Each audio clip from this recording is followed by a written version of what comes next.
My dear students, अस्सलामु अलैकुम। I am Asif Moin. जैसा कि आप जानते हैं कि बीकॉम एडीसी के हवाले से वीडियोस का सिलसिला आपके साथ शेयर पर है, और आज हम आपके लिए बीकॉम पार्ट 1 इकनॉमिक्स एनालिसिस के हवाले से वीडियो शेयर कर रहे हैं। बीकॉम पार्ट 1 एनालिसिस के हवाले से हम ये बात बताएंगे आपको कि इकनॉमिक जो है इनिशियली बहुत ज़्यादा इम्पॉर्टेंट सब्जेक्ट है। इसका ताल्लुक़ इंसान की मुआशी सरगर्मी से है, और इंसान की मुआशी सरगर्मी ही दुनिया में अहम तरीन जो है इशू है। इसी इशू को लेकर इंसान जो है सारे मामलात सर अंजाम देता है, और इंसान की तमाम कोशिशें, उसकी स्ट्रगल जो है, अपना ज़िंदगी का ज़्यादातर जो हिस्सा जो है इंसान जो अपनी मईशत यानी अपनी इकनॉमिक में सरवाइव करता है। और यही वजह है कि इकनॉमिक की बदौलत इंसान की जो बाकी फ़ीसद जो ज़िंदगी जो होती है उसके सारे काम इस इकनॉमिक के तरीके से अमल में लाए जाते हैं। तो इकनॉमिक्स एनालिसिस के हवाले से आज का हमारा जो अहम टॉपिक है वो है differentiate between demand and desire. यानी सवाल एग्ज़ाम में इस तरह आएगा बीकॉम पार्ट 1 में कि आपको फ़र्क बयान करना पड़ेगा कि डिमांड और डिज़ायर में क्या फ़र्क है। देखें, डिज़ायर जो कि एक इंग्लिश का लफ्ज़ है जिसके मायने होते हैं ख्वाहिश के, जबकि डिमांड जो है इसके मायने हैं इकनॉमिक्स में तलब के। अब याद रहे कि डिज़ायर उस चीज़ को कहा जाता है, उस लफ्ज़ के मायनों में इसका शुमार होता है कि ऐसी इंसान ख्वाहिश करे कि जिस ख्वाहिश को इंसान जो है हासिल न कर सके, जिसके बारे में सोचे और सोचता ही रहे और बिलाखिर वो पूरी ना हो सके, तो उसको इकनॉमिक्स में डिज़ायर का नाम दिया जाता है। जबकि डिमांड से मुराद ये है कि डिमांड ऐसी बात की तारीफ़ पर हमें जो है एक सिग्नल देती है कि ऐसा कोई भी इंसान का अमल हो कि जिसके बारे में इंसान जैसे कोई चीज़ के बारे में कोई ख्वाहिश ज़ाहिर करे, सोचे और फिर उसे फ़ौरी तौर पर हासिल कर ले, तो ये डिमांड है। जबकि ख्वाहिश में क्या था कि ख्वाहिश में इंसान सोच रहा था और सोचता ही रह गया, जबकि डिमांड में क्या है, इंसान ने सोचा और सोचने के बाद उसे गेट कर लिया, तो ये डिमांड हो गई। मामूली सा फ़र्क आपने नोट किया होगा कि डिज़ायर में भी थिंकिंग का एक लेवल था, डिमांड में भी थिंकिंग का लेवल था। डिज़ायर के थिंकिंग लेवल में क्या है, वो चेंजिंग नहीं है, थिंकिंग पहले भी थी बाद में भी है। जबकि डिमांड के थिंकिंग लेवल में चेंजिंग है, पहले थिंकिंग थी और बाद में गेटिंग है। अब हम बात करते हैं डिमांड की मज़ीद, कि डिमांड जो है वो कितनी चीज़ों से मिलकर तैयार होती है यानी मुकम्मल होती है। याद रहे कि डिमांड जो है 3 चीज़ों से जो है वजूद में आती है। डिमांड का अमल जो है वो 3 चीज़ों से तश्कील पाता है। नंबर 1, पैसों का होना, यानी आपके पास रकम मौजूद हो। नंबर 2, उस शय का मौजूद होना जिस शय की आप ख्वाहिश कर रहे हैं, यानी उस चीज़ का करीब होना या आसपास होना जिसकी आपको ख्वाहिश है। नंबर 3, आपका दिल आमादा होना, यानी आपके दिल की रज़ामंदी या आपकी चाहत होना उसको हासिल करने के लिए।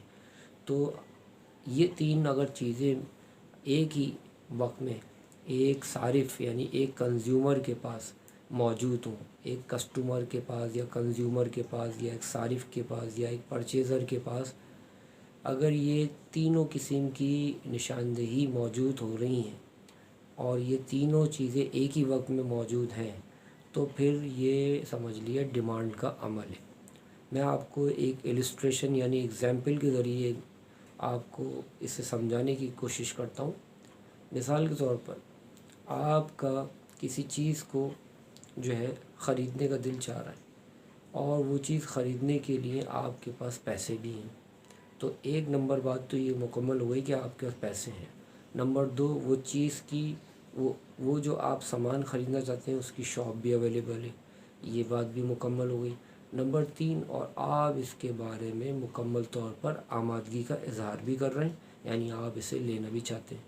तो ये गोया तीनों चीज़ें आपकी तबीयत में अगर ये मौजूद हैं, यानी तबीयत से मुराद क्या है आपके जहन में उस चीज़ को ख़रीदने या हासिल करने का एक जज्बा, और साथ में आपके पास रक़म का हुसूल, और साथ में उस चीज़ की अवेलेबिलिटी, ये तीनों चीज़ें अगर मौजूद हैं, आप इन तीनों फ़ैसलों में, इन तीनों बातों को हासिल करने में, फ़ैसले करने में मुकम्मल तौर पर आप जो है मुतमईन हैं, तो ऐसी सूरत में ये डिमांड है।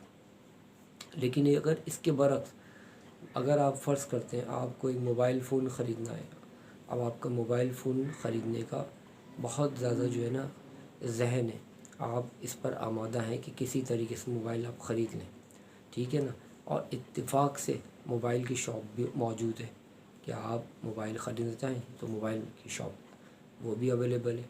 लेकिन अफसोस कि आपके पास उस मोबाइल को ख़रीदने के लिए रक़म मौजूद नहीं, रक़म की फ़ैसिलिटी मौजूद नहीं। तो अब आप देखें, आपकी जो तीन जो वो सूरतें थी, जो तीन ऑप्शन थे, जो तीन फैक्टर थे जिससे मैंने बताया था कि डिमांड वजूद में आती है, उन तीन में दो तो मुकम्मल हो गए, यानी दुकान भी मौजूद है और आपका दिल भी आमादा है, आप ज़हनी तौर पर तैयार हैं उस चीज़ को ख़रीदने के लिए, लेकिन आपके पास रक़म मौजूद नहीं है। तो ये जो सूरत हाल है, अगर तीन में से कोई भी एक ऑप्शन ड्रॉप होगा तो ये डिमांड नहीं कहलाएगी, ये डिज़ायर बन जाएगी। हाँ, अगर तीनों मुकम्मल हो गए, आपके पास रक़म भी मौजूद है, तो फिर ऐसी सूरत में डिज़ायर नहीं कहलाएगी, डिमांड होगी। तो आप अपने इर्द गिर्द आस पास चारों तरफ कराची में या पाकिस्तान में या किसी भी मुल्क में ये चीज़ आप अपने पॉइंट ऑफ व्यू से देख सकते हैं कि आज उन्हीं चीज़ों के बारे में हम डिमांड का लफ्ज़ इस्तेमाल करते हैं कि जिनमें लोगों ने ख़याली तौर पर उसको एक जहन में पहले एक मंसूबा तश्कील दिया और उसके बाद उसकी अमली शक्ल लोगों के पास मौजूद है, तो वो डिमांड है। हम जभी तो ये कहते हैं, लोगों कोई चीज़ ऐसी होती है जो लोगों में बहुत ज़्यादा कॉमन होती है, फेमस होती है, जो बहुत ज़्यादा लोग बआसानी अपने हासिल करने में किसी किस्म की कोई रुकावट नहीं देखते।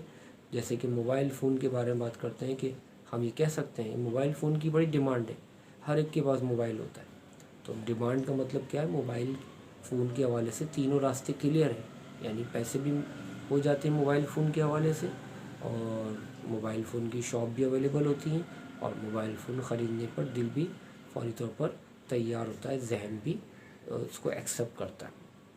लेकिन अगर हम ऐसी चीज़ की बात करें कि जिसे हम ऐसा ख़याल जहन में लाएं कि जिसमें ख़ास तौर पर तीन चीज़ों में से एक चीज़ ड्रॉप हो जाए, और वो क्या चीज़ हो, मिसाल के तौर पर हेलीकॉप्टर। अब हेलीकॉप्टर के बारे में हम बात ये कहें, ये सोचें तो कितना अजीब लगेगा ये जुमला। हम ये कहें कि आजकल हेलीकॉप्टर की बड़ी डिमांड है, सबके पास हेलीकॉप्टर है, तो ये बड़ा अजीब जुमला है। नहीं, ऐसा नहीं हो सकता। हेलीकॉप्टर की कहाँ डिमांड है? हेलीकॉप्टर के हिसाब से जो पैसे होने चाहिए वो पैसे नहीं है लोगों के पास। नंबर 2, हेलीकॉप्टर की अवेलेबिलिटी अगर है, जहाँ हेलीकॉप्टर ख़रीदा जा सकता है, जहाँ पर हेलीकॉप्टर की सप्लाई होती है, वो तो है, लेकिन और दिल भी चाह रहा है हेलीकॉप्टर ख़रीदने का, लेकिन हेलीकॉप्टर के लिए जो परचेजिंग आपकी जो पावर है वो नहीं है। तो ऐसी सूरत में हम कैसे कह सकते हैं कि हेलीकॉप्टर की बड़ी डिमांड है? तो आप, उम्मीद करता हूँ कि आप इस बात को समझ रहे होंगे कि मैंने जानबूझकर, यानी आपको ऐसी सूरत हाल से आपको फेस करवाया कि जिसमें आप जो है इन तीनों चीज़ों को, तीनों ऑप्शन को गेट करने में कासिर नज़र आएंगे। तीनों में से कोई भी ऑप्शन अगर ड्रॉप होगा तो आप उसको डिमांड नहीं कह सकते, उसको डिज़ायर कहना पड़ेगा। तो इकनॉमिक एनालिसिस में ये एक सवाल बहुत ज़्यादा अहमियत है इसकी, और लिहाजा आप जो है सवाल को भी अच्छे तरीके से असाइनमेंट की शक्ल में प्रिंट आउट कर लें, क्योंकि इम्तिहान में जब सवाल आएगा तो differentiate between demand and desire के हवाले से सवाल आएगा, तो आप एक स्टिपल ड्रॉ करके एक तरफ डिज़ायर और एक तरफ डिमांड की हेडिंग शो करके इनको पॉइंट वाइज लिख दीजिएगा।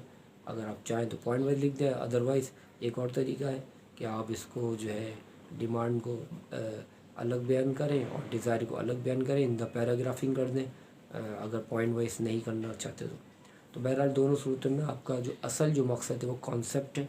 मैंने आपको डिज़ायर और डिमांड के कॉन्सेप्ट क्लियर कर दिए हैं।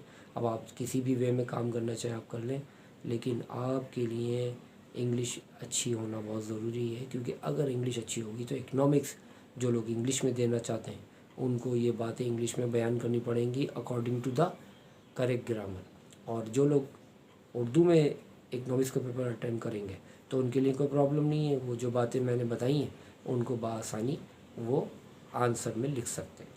इंशाल्लाह हम अपनी नेक्स्ट वीडियो में इकनॉमिक्स के नए टॉपिक के साथ आएंगे और फिर अगली जो सूरत हाल होगी उस पर हम बात करेंगे। Thank you for the next video. अस्सलामु अलैकुम व रहमतुल्लाह।